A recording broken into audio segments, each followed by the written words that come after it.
Саламатсыңарбы балдар. Бүгүнкү өтө турган сабагыбыз кеп маданияты. Ал эми жаңы тема кептин коммуникативдик сапаттары. Сабактын планы кептин коммуникативдик сапаттары, кеп сапаттарынын изилдениши, кептин түрлөрү. Сабактын максаты студенттер баарлашуу аркылуу кептин ордун билет. Кеп сапаттарынын түрлөрүн мисалдар аркылуу изилдей алышат. Кептин кадырына жетишет. Ал эми биринчи көнүгүүбүз бул сүрөттөр аркылуу текст түзүү. Бул жерде 4 түрдүү сүрөттөр камтылган. Мына ушул керемет жаратылышты камтып текст түзөбүз. Ал эми экинчи тапшырмабыз болсо, ким биринчи деген темада болгон окуяны же текст жазып, же болбосо башынан өткөн окуя катары баяндап берсе болот. Мында негизги кептин логикалык байланышын далилдей алышыбыз керек. Ар дайым студенттерби, окуучуларбы, кимибиз болбойлу биринчи болууну каалап келебиз. Ошондуктан биз текстибиздин атын ким биринчи деп атап алдык.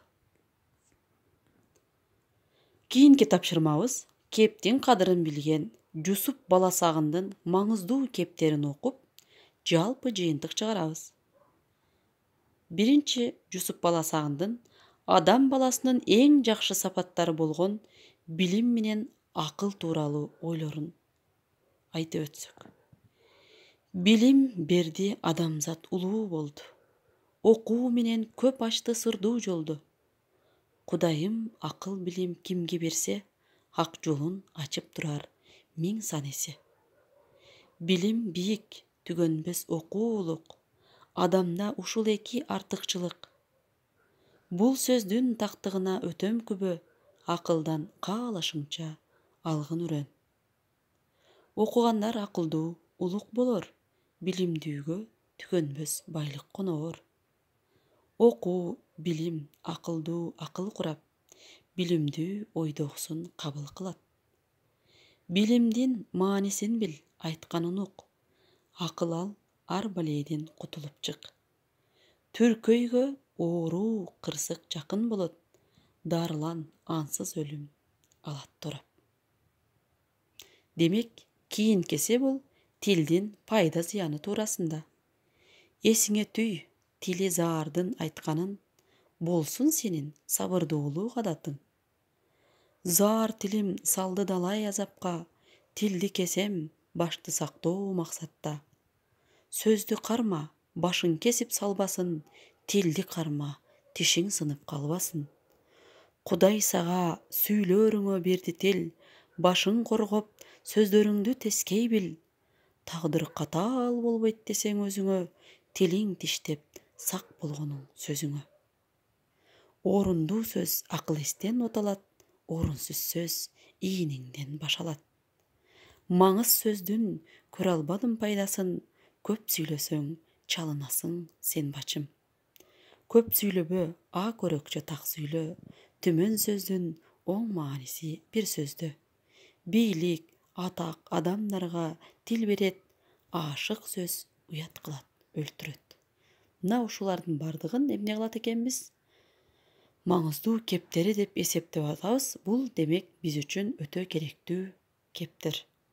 Мына ошону окуп, кадырын билип, чечмелеп, кандай жыйынтык чыгара аласыңар.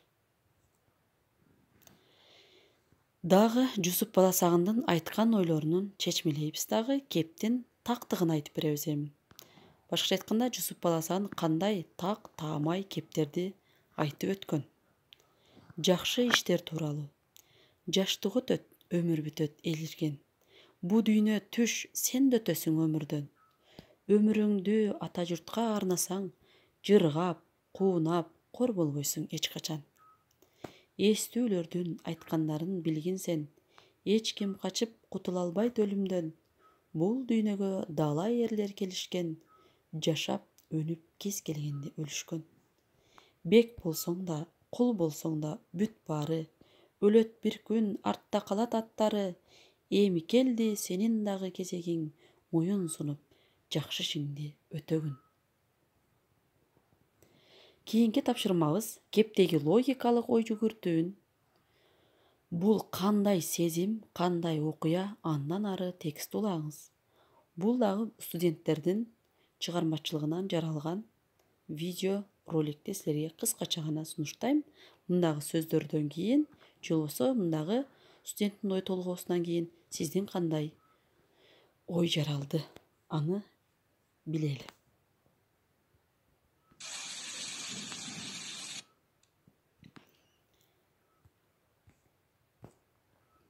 Кеп сапаттарынын бири-бири менен байланышын аныктоо үчүн адам менен коомдун байланышы дагы кеп сапаттарында кайсы түрлөрүн камтып өтөт экен. Анда сиздин оозеки ой толгооңузга көңүл бурабыз.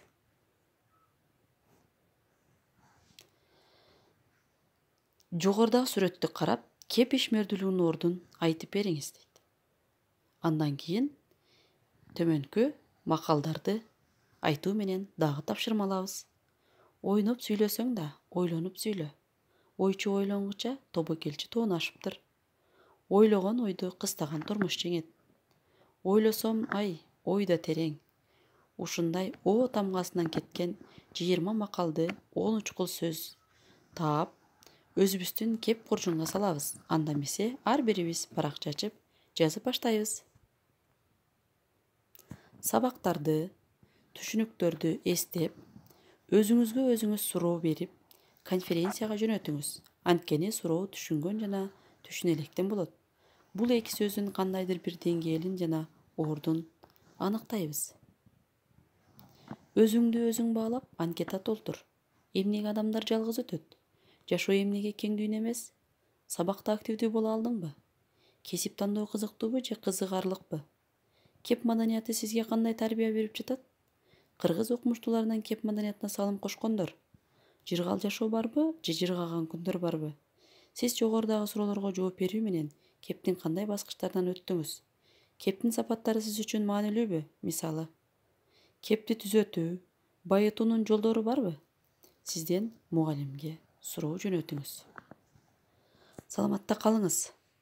Кепти барктап, сактап, кийинки муунга өткөрөлү.